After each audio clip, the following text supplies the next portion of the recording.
Hello, and thank you so much for taking the time out to listen. Today, I titled this message, When the Narcissist Accuses You of Being a Narcissist. When the narcissist accuses you of being a narcissist.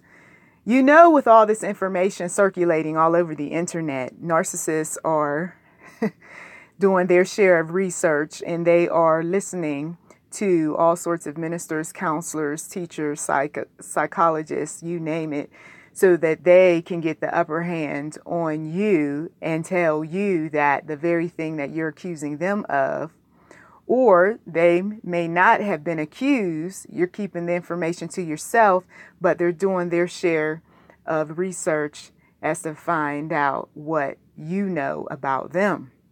And so the tables have turned, and now you are looking in the face of someone who is accusing you of being self-centered, selfish, self-absorbed, all about self. Okay?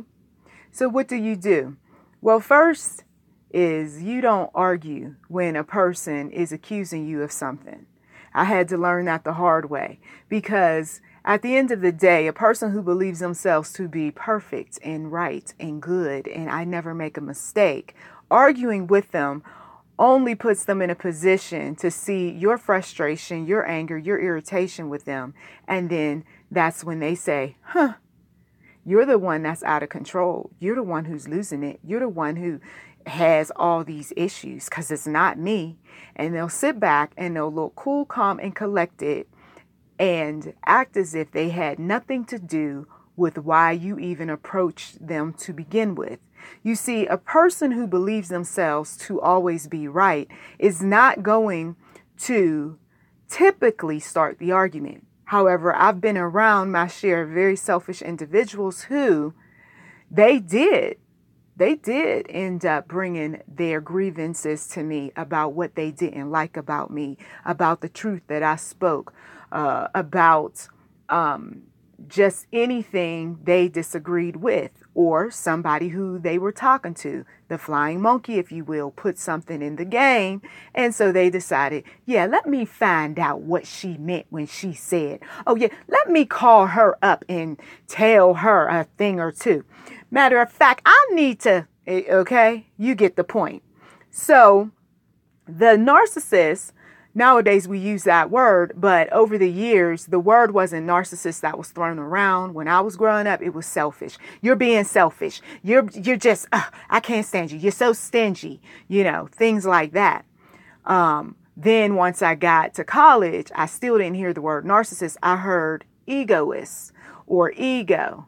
He has such a big ego. I mean, he's such a, and then they would go on and talk about, some of these females would talk about these males they were involved with who considered themselves to be good at everything that they did. They were good at sports. They were good in lovemaking. They were good in their studies. They were good about talking to people and building up contacts and about making money. These were people who consider themselves to be like God, okay, or a God. And then by the time I had moved on with my life and I'm dating and, out in the workforce and things are moving right along and I'm hearing various conversations, the words of being self-centered and self-absorbed showed up, okay? I didn't catch hold of narcissism until about 2009. And that's when I saw videos of people talking about their personal experiences, working with a narcissist, living with a narcissist, being married to a narcissist, raising children with a narcissist. And that's when me being still new, okay, to all of it, I thought, hey, I'm just going to send a link. I'm going to send a video and let some folks know what I noticed about their character. Okay. And when I did that, all I did was give information to them about something that over the years they were going to use against me. Okay. Now, are you going to be influenced by a narcissist when you are raised by them, when you work with them for 8 to 10 hours a day, when you live with them or are married to them? Absolutely. Okay. And that is why some people are very good about sharing their experiences, because not only are they influenced by the narcissist, but some of them, they realize that the reason why they attracted the narcissist to begin with is because they had a lot of character traits that was similar to a narcissist. I know that's a tough truth. The very mirror that you're holding up in front of the self-absorbed, self-centered, selfish person is the mirror that turns back on you. And then you see why they are saying, well, what about you during an argument? And look at you, you're acting like, and then they have their long list of what they don't like about you. So the key is, number one, you don't want to get into any type of discussions about the personality trait, what you believe to be is narcissism. If a person is acting selfishly, they don't want to be called a name. They want to see how they are being selfish. Okay. One who's willing to work with you. Point two, a person who is willing to work with you. Try your hardest to compliment them when they are willing to listen, when they are willing to do something about the behavior that is upsetting you. Okay. So the narcissist who's accusing you of being a narcissist, but then you turn the conversation into a loving, peaceful, respectful conversation rather than a name calling battle and I'm ready to pack my stuff and leave. There just might be this moment in the debate where the tables are now being turned, the very ones that they projected upon you. Now, instead of you throwing it back at them, you are actually bringing in love. And I honestly care about you and I respect you, but I just don't like what you're doing. Well, what am I doing? Okay. If the person, once again, is willing to listen and do something about and provide the solutions, then that person may not be a 100% bona fide narcissist. Because to be quite honest, the narcissists that I have been around over the years, they are not going to take your counsel. Okay, they're not going to implement too much of anything that you said could better you or better your project or better your connection or what have you. Okay. Some people that are not self-absorbed, self-righteous, what have you. Yeah, they may not use all of your suggestions, but yeah, I'll take a few of them. Right. And use some of them to better, themselves, their business, their families, and all of that. But most narcissists, bona fide 100% narcissists, are not taking your advice. Unless, of course, as I've said in many audio, there's a benefit. Okay. And how long is that benefit? And how much is that benefit going to pad their pockets? And is that benefit something that's going to make me look even better than what I consider myself to be? You see. Okay. So we've got that point to consider, is that if you are bringing some solutions in a politeful, respectful way, or what have you, and also, of course, being the complimentary, being the one who's providing the compliments too, then they might listen to you a little while longer. Okay. And I've done it. I'm only providing information based on what I've actually done and what has worked. The next thing that you want to consider when you are dealing with this one who is projecting their narcissistic traits, ways, what have you, onto you, is that you want to listen. Just as much as you want them to listen to your grievances, you want to listen. And it helps to have a piece of paper and a pen and write down some of the things that they are saying. I did this when I was conversing with someone over the phone, and to see it in my handwriting, what they were telling me, I was able to allow myself some time to think. I was able to not run my mouth in the conversation and listen a whole lot to what they were saying. I let the individual know I am writing down what you are telling me. And I went back over this point list that they were giving me. Okay, so that there was a meeting of the minds and some, just some peace on my part, because had I not written those things down, I would have been too caught up in wanting to get my point across, you see. The other thing is that the very thing that they are saying about you that you know full well is really their character trait. you don't accept it, of course. You stand up for yourself, and you do it in such a way where you simply say, I don't agree. I don't agree with that.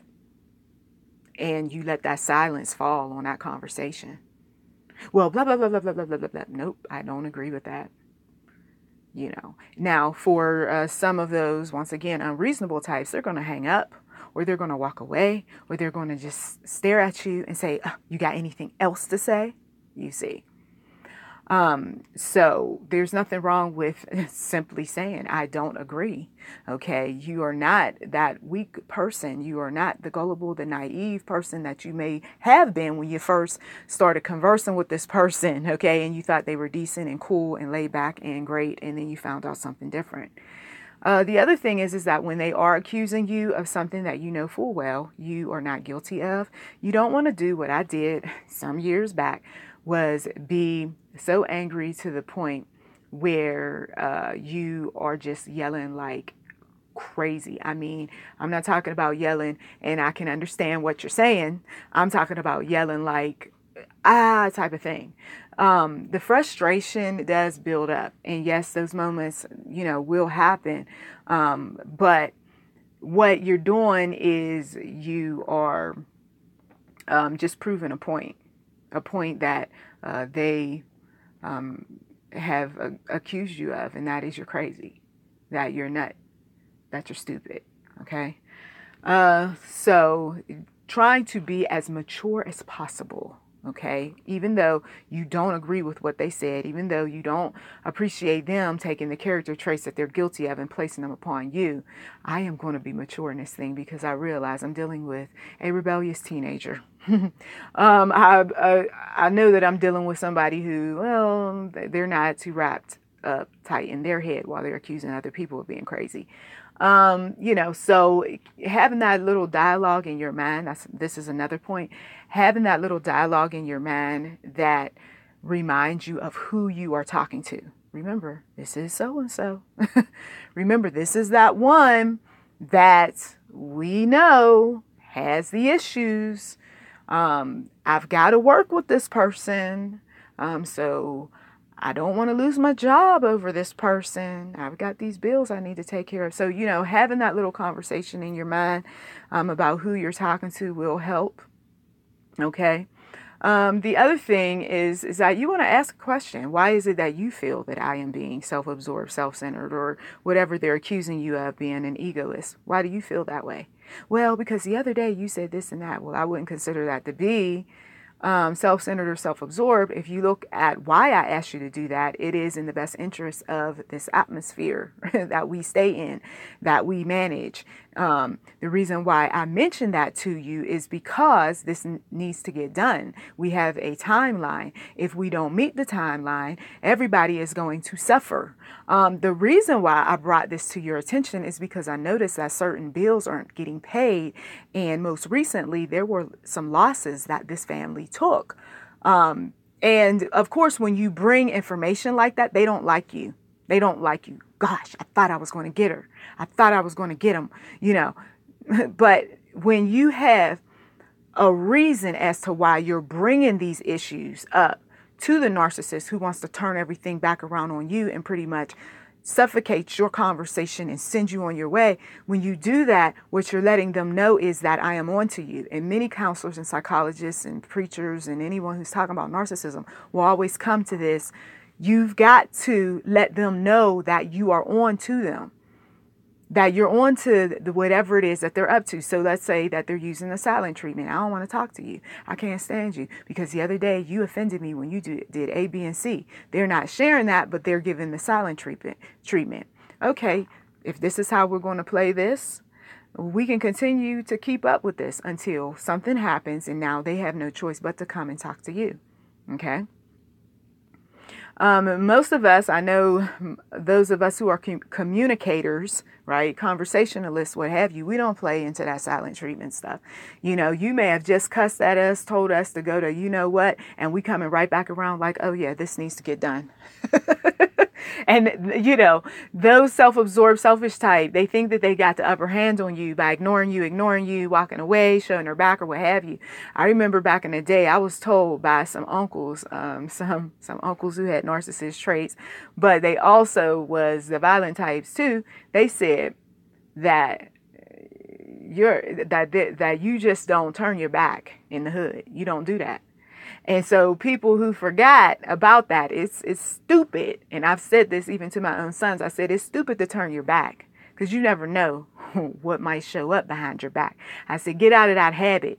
Okay. If you're in a heated discussion with somebody, or even if it's relatively calm, you don't turn your back on them after you've spoken your truth. You got your peripheral vision you're using, okay? You are walking a little bit sideways before you turn your back around the corner and then out the door you go. You see, because we do have those violent narcissists who accuse you. And the intention is as soon after they make the accusation and you want to talk reasonably, they've already envisioned hitting you, throwing something at you, jumping on you the moment they get that opportunity. So when you know that you're dealing with somebody like that, that's all the more reason why you tell your witnesses early on that if something should happen, or if you should hear something, or why don't you hang around and pay attention? You want them to be able to make the necessary phone call to get some help. They may even have to defend you or jump into a battle until the police show up. Okay. There's those type. And it's unfortunate that it has to go down like that with some people, but that's what they chose. And you're not going to be the one that's just going to stand there and let somebody smack you or punch you or kick you, or do some serious damage, while the police are on their way. But some people will do that, though, and it's a strategic move. And I'll tell you why they would let somebody punch them, kick them, slap them, what have you, and not do anything back. Simply because they want that argument later on when it comes to the court hearing. And it'll make their attorney help them more so because they didn't fight back. Now the attorney can say, listen, my client did not fight back. Even though she kicked and hit and slapped him, or even though the husband, beat her up, she did not hit him at all, you see. And there were witnesses there. There was the children. There was the barking dog even. I mean, there were the neighbors who listened and they heard him yelling, but they didn't hear her screaming. Or they heard her yelling and it was real quiet, but then there was this thumping and bumping that they heard. You see, so some people, when they're in situations like this, they think ahead. They think about what the future might hold. And they don't want to end up going to jail behind a narcissist. Okay. So you don't want it to escalate to that point of violence. But for some people, that's what they do. You don't want it to escalate to emotional abuse. But for some people, that's all they do. I remember being in some very intense arguments when I was younger. And it was usually me bringing some grievance to the person. And I was like, look, this happened, that happened. This is disrespectful. Once again, you're cheating on me, that sort of thing. And before I knew it, it was you effing, you B, you A, you C, you S, just going down the alphabet, calling me all these names because, once again, narcissists don't like to be exposed. I wasn't supposed to know that the individual was cheating on me, but I knew. You see what I mean? Then in another situation, it was the same thing with a different person. You don't like me coming to you, knowing with the information that I know about what you're up to. When working with someone, there was another person who exposed the fact that this one manager liked me very much and said, you got the hots for her. He didn't appreciate that at all, but the thing was that I had never thought about that. The reason why, he would come over and have these different questions and, all of this. I just assumed that that's information he needed for his reports or whatever, but it was an opportunity for him to chit chat. And I didn't pay that close attention to his body language because I'm too busy focusing on my work and the fact that I was with somebody abusive at the time. I'm not paying attention to this man liking me. But she exposed them on it. And he too had his narcissistic traits. And it was just one of those things where it was awkward from that point on. And then it seemed as if he started picking on me, like the little boy who likes a little girl. Now you want to find all sorts of faults and you want to say stupid things. And I'm just like, I don't want to deal with this. I just want to go to work, come home, deal with what I'm dealing with at home and move on, you see. So we have those sorts of things that happen when the narcissist doesn't like to be confronted, doesn't want to be exposed. Now, after the conversation is very important to pay attention to, because whatever you brought to their attention will be used against you sooner or later, whether another argument in the future, them bringing it up in a court case or in some type of paperwork, them mentioning what you said to family members to present themselves once again as being, I am so level-headed, so honest, so righteous, so good, while she is the problem. She is the crazy person. She's the one that has all these unreasonable demands. And there's some of the things she says to, the children or grandchildren or whatever. You see, we got these individuals who do this sort of thing.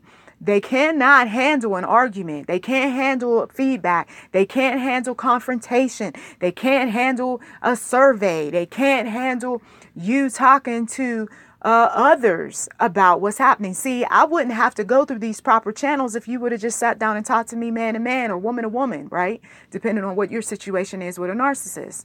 You might have a narcissistic friendship going on, where as long as everybody is giving each other is good. Then when the narcissist notices that somebody else is getting more, or somebody is getting something and they're not getting it, now they're sitting back and they're collecting that information and they plan on smacking you in the face with it.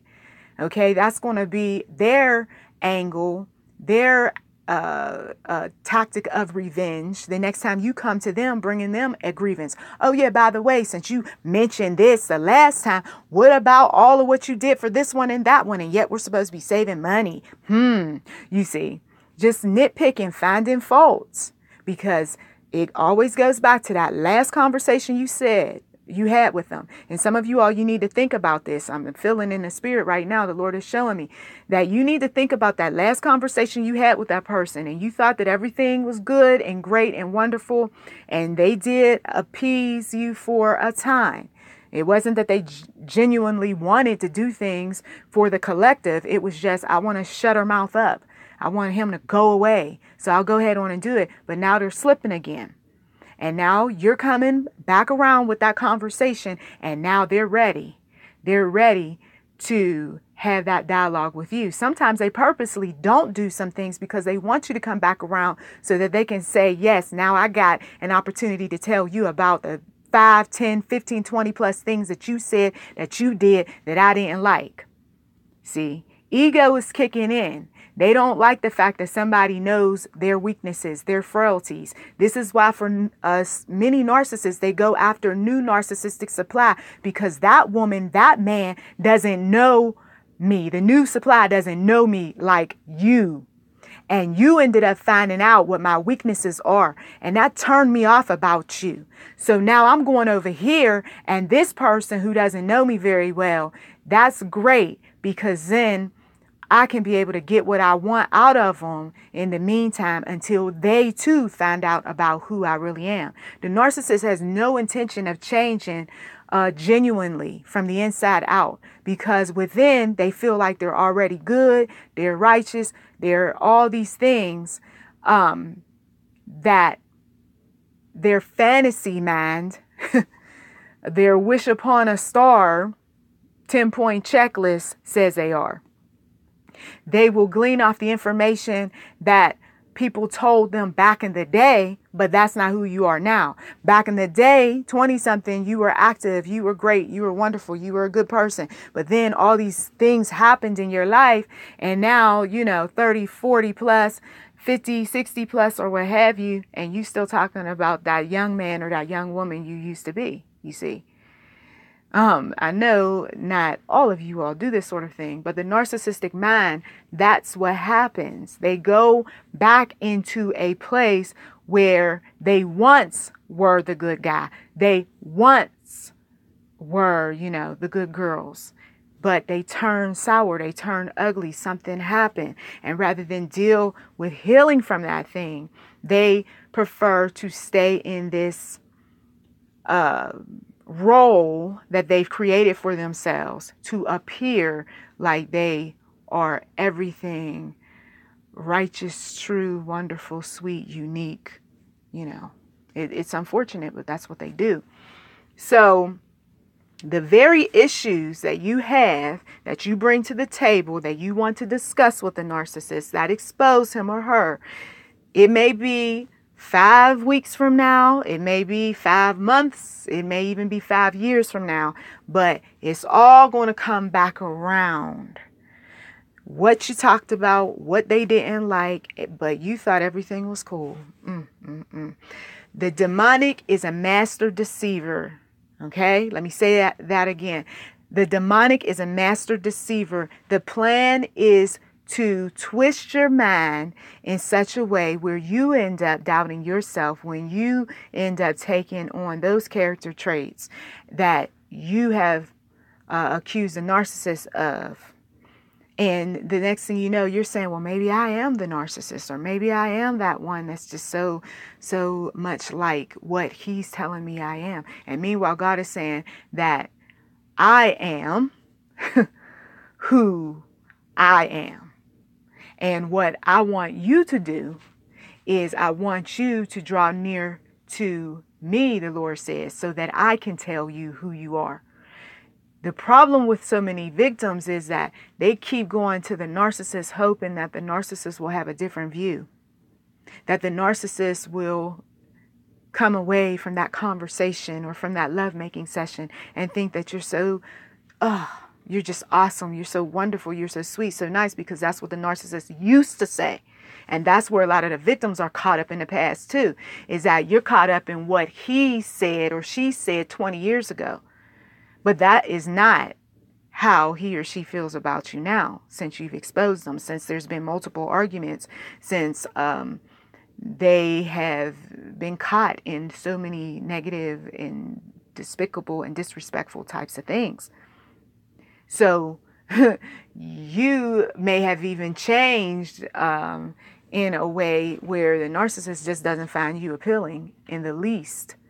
Okay, but may never tell you that because, well, they're still benefiting from that money or from that name or from the house or from whatever. Oh, you think I'm going to say all of this negative, dark, ugly stuff about this person, even though I know that he's filled with a lot of it or she's filled with a lot of it? Absolutely not, because, hey, this person's been funding my bank account, or this person's been saving me a whole lot of money, or this person's been giving me a roof over my head, clothes, on my back, food to eat, even friends that the victims confide in.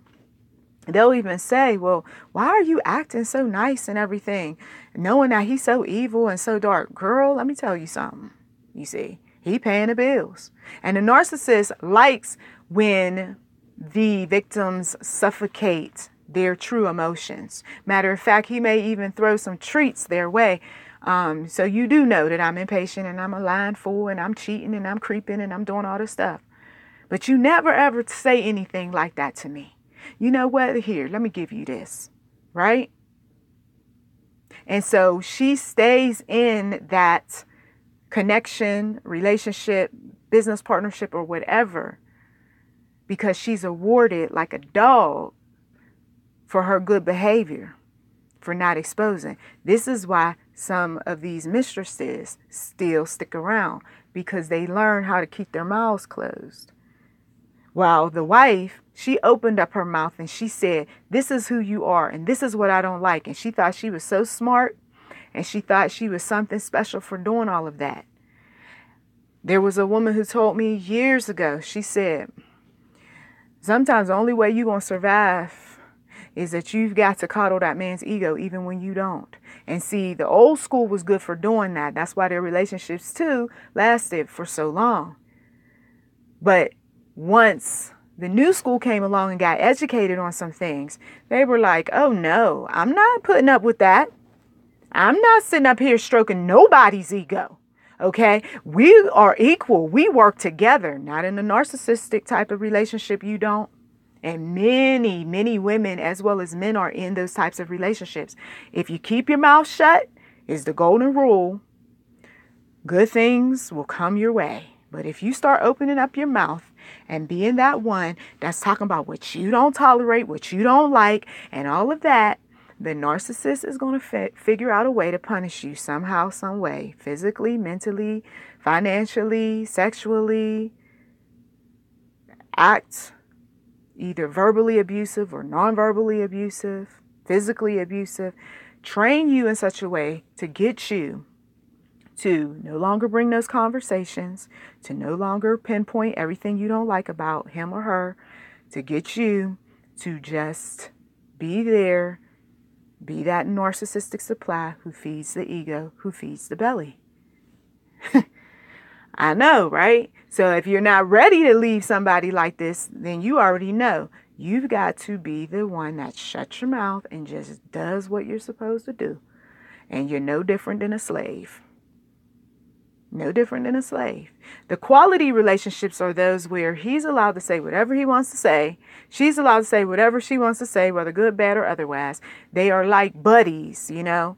They enjoy quality time with each other. If somebody's angered, okay, they're angered. But then the next day, it's kissy, kissy, poo, poo, and we make up. In a narcissistic type of relationship, it is not like that.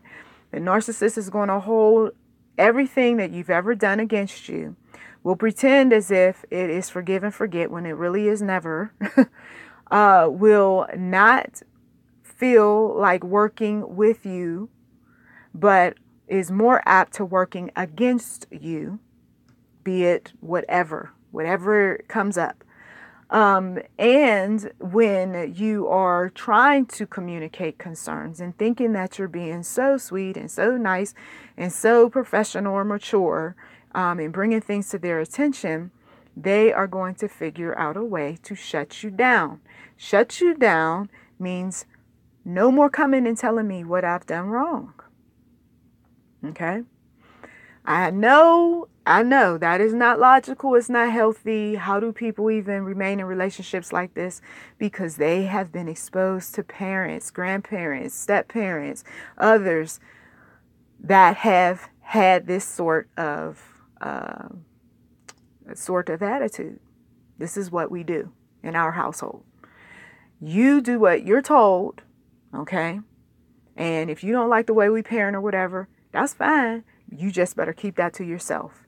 And so then these children turn adults, get into these relationships where it's easy for them to be with the narcissist and have a relationship that lasts 20 plus years because they've learned from the parents and the grandparents and other influences that you just shut your mouth in a relationship. Don't say nothing to that man about what he's doing wrong or otherwise. Just clean up after him. Don't get into all those conversations about what she don't like or what you don't like about her and then talk about her family, her friends, whatever. If you can just shut your mouth, then everything will be good. I know some people are just like, oh, this is terrible. That's why I tell many of you all, when you're ready to go, get gone. But if you can keep putting up with it, that's your choice. But that's not what God wants for you to. He wants bigger, better, okay? He wants you to live a holy lifestyle, a righteous lifestyle. He doesn't want you to be in a relationship with Pharaoh, okay? I'm like Moses. I am here to tell people that God has set you free. You've been in this emotional roller coaster of trying to get this person to do so many things and they're just not willing to budge. How long you want to keep riding on that emotional roller coaster? So I tell people ride with Jesus because everything else you tried isn't working. It's not working. If it was working, Some of you all just wouldn't be listening to this audio, right? So if this is what you want to remain in, you already know what you're going to have to do. And even if you do shut your mouth and you do everything that you're supposed to do, because many women have done that in relationships in the past, can I tell you they were miserable? They died early. Many of them ended up having all sorts of personality disorders, health woes, okay? Many of the women felt suppressed, and then, of course, they ended up oppressing their own children.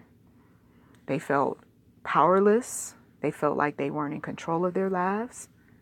See, those are the stories of history that we are not to repeat, but we are to learn and then do the types of things that God has called us to do.